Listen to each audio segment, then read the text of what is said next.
begins with breaking news. That breaking news is how we're starting off. Hurricane Matthew roaring into South Carolina. We got Storm Team 4, as you see there, tracking torrential downpours, dangerous winds as disaster is slamming the East Coast. We are going to take you there for live reports. And I failed. I'll admit it. Whoa. I did try and her. She was married. Donald Trump uninvited from a campaign rally today over crude, controversial comments caught on tape. The fallout continues after the presidential candidate makes a public apology.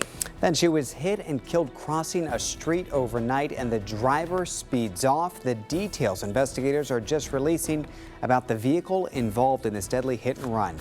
But we start with what is breaking news this morning. Hurricane Matthew slamming the East Coast. You can see the storm. It is just over South Carolina right now. Good morning, everybody. I'm Angie Goff alongside here with David Culver. Neighborhoods from Florida to South Carolina getting blasted with wind and rain. At least 4 people have died here in the U.S. All right, take a look here. We've got team coverage this morning. Meteorologist Tom Curine tracking the storm's path. But we want to begin with NBC's Mark Barger. He is in hard-hit Charleston, South Carolina. How's it looking there, Mark? We're kind of wet. As you can see, the rains have really picked up in the last hour here in downtown Charleston. Hurricane Matthew at 8 a.m. was about 20 miles away from Charleston. So this is what it looks like when a hurricane's about 20 miles away from you. We're getting rains right now about 2 inches an hour, the folks at Weather Channel tell me. And right now it's enough to inundate the roads. We're actually starting to see some water bubble up under manhole covers. And we also saw firefighters out a little while ago wiping debris away from some of the drains so the water has somewhere to go. The downtown's been evacuated largely, and there was also a curfew overnight to keep people off the streets. Oftentimes in circumstances like this, you'll see people out wandering around just checking the scene out. We've seen maybe 2 people in 5 hours that we've been out here. So people have either evacuated or they are truly hunkered down. We're about 4 blocks away from the Cooper River waterfront. That's one of 2 rivers that basically encircle the peninsula that is downtown Charleston. This is an area that has seen a lot of flooding over the years, probably the worst back in 1989 with Hurricane Hugo. And there is every possibility that if this storm comes ashore here in the next few hours, we could see storm surge flooding of 4 to 7 feet here in downtown Charleston. I'm Mark Barger, live. Back to you folks. Hey, Mark, while we have you there, I know that one of the areas that's typically flooded is the Market Street area. Have you been able to assess that, or has anybody been able to relay how that's looking at this hour? Not at this hour. We haven't been there in the last couple of hours.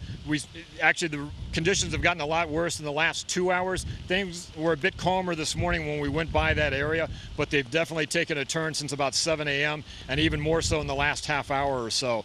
But we basically pulled back from the direct waterfront mainly for safety reasons.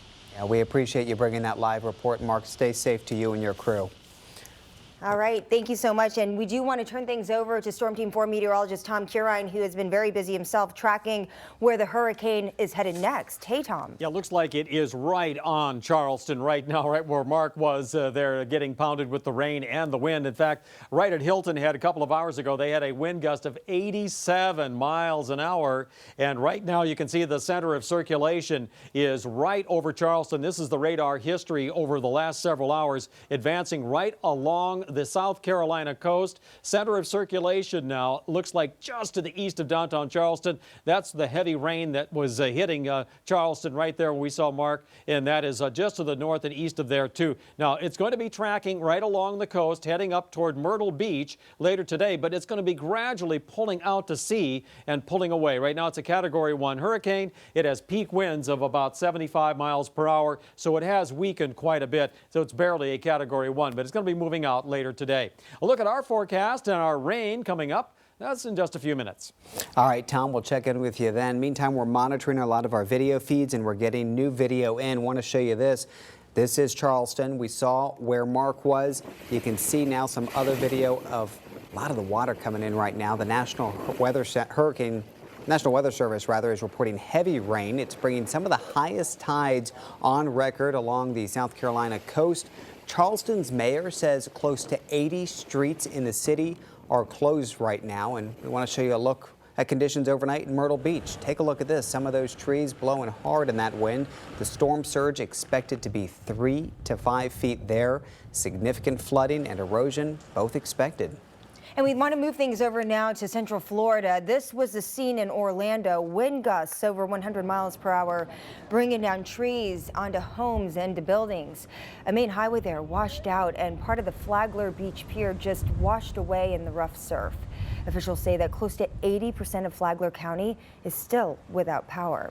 Now, we will have a closer look at the damage Hurricane Matthew caused in Haiti and how the U.S. is lending a helping hand in just a few minutes. Stay with News 4 as we continue to track this dangerous storm. You can find the storm's real-time track in our NBC Washington app. All right, but first, Angie, let's bring you a little closer to home now. This breaking news out of Prince George's County. Police there on the lookout for a pickup truck driver who took off from the scene of a deadly hit and run. We've got News 4's Derek Ward live in Marlow Heights to explain what happened moments after that accident. Derek, good morning. Good morning. We're here at the intersection of St. Barnabas and Wheeler Road. Behind me, you see the scene of this accident. It happened just at about 3:05 this morning. Now, what we're told is that two vehicles were involved in a rear-end collision. One car rear-ended another. When the folks got out of one of those cars, that's when the pickup truck came and struck one of those people and kept going. Now, we only have the identification as a female. She was pronounced dead on the scene. Prince George's County Police just cleared this intersection. They say they are looking for a pickup truck right now. The description is only a black pickup truck, obviously with some damage to it. We don't have any identifications of anyone involved in this yet, but the accident is still under investigation. It's just moved from this scene here to the other stages where they try to reconstruct and find out exactly what happened and find that hit and run driver. We're live in Prince George's County. Derek Ward, News 4. Thank you so much, Derek. 9:06 right now. In the race for the White House, Donald Trump says he is apologizing for vulgar comments he made about women over a hot mic. Some of those comments are just too graphic to air. I moved on her, and I failed. I'll admit it. Whoa. I did try and her. She was married. Well, those comments captured on an open microphone are from 2005 when Trump was on an Access Hollywood bus. It happened months after he had married Melania, bragging about kissing and groping other women without permission. The GOP presidential nominee says he is sorry if anyone was offended. I've said some foolish things, but there's a big difference between the words and actions of other people. Bill Clinton has actually abused women, and Hillary has bullied, attacked, shamed, and intimidated his victims. Trump posting that apology on his Facebook page. Several top Republicans are distancing themselves from Trump's crude remarks. House Speaker Paul Ryan says that he is sickened about the comments, and Utah Congressman Jason Chaffetz has also withdrawn his endorsement. Now, the other voice in the 2005 recording is from former Access Hollywood host Billy Bush, who is now with the Today Show. He did release a statement saying, quote, "Obviously, I'm embarrassed and ashamed. It's no excuse, but this happened 11 years ago. I was younger, less mature, and acted foolishly in playing along. I'm very sorry." Just hours after the Trump audio was released, WikiLeaks dumped new emails reportedly from Hillary Clinton.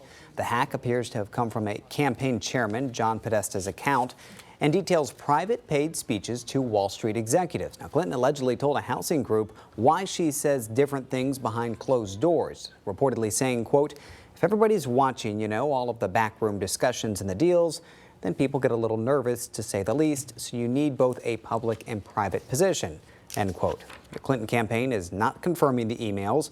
The White House blames Russia for the recent hacking, and you can expect to hear a lot more about these latest developments, really on both sides, during tomorrow's second presidential debate. But we do want to give you a programming note here. If you tune in to NBC4, what you're watching right now, you're going to see Sunday Night Football.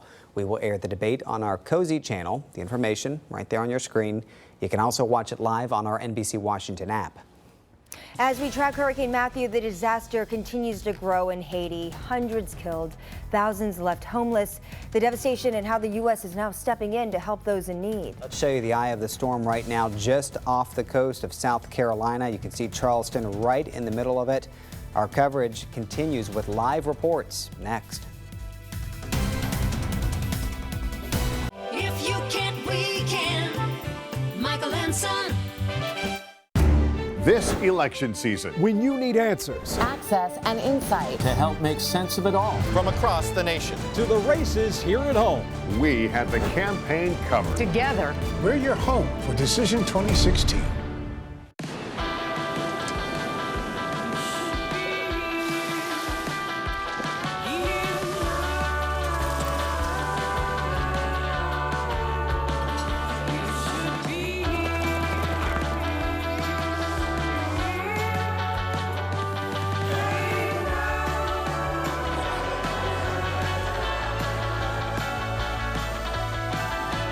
here, Maryland, and be ready to do it all. For 20 years, Tyson's Watch and Jewelry Exchange has offered world-class service and unbeatable savings. High-end watches, certified diamonds, and other dazzling jewelry. You can even trade in your old piece for something new. This lady's Rolex retailed for over $10,000. Our price, just $3,300. And this stunning engagement ring retailed for $4,500. Our price, just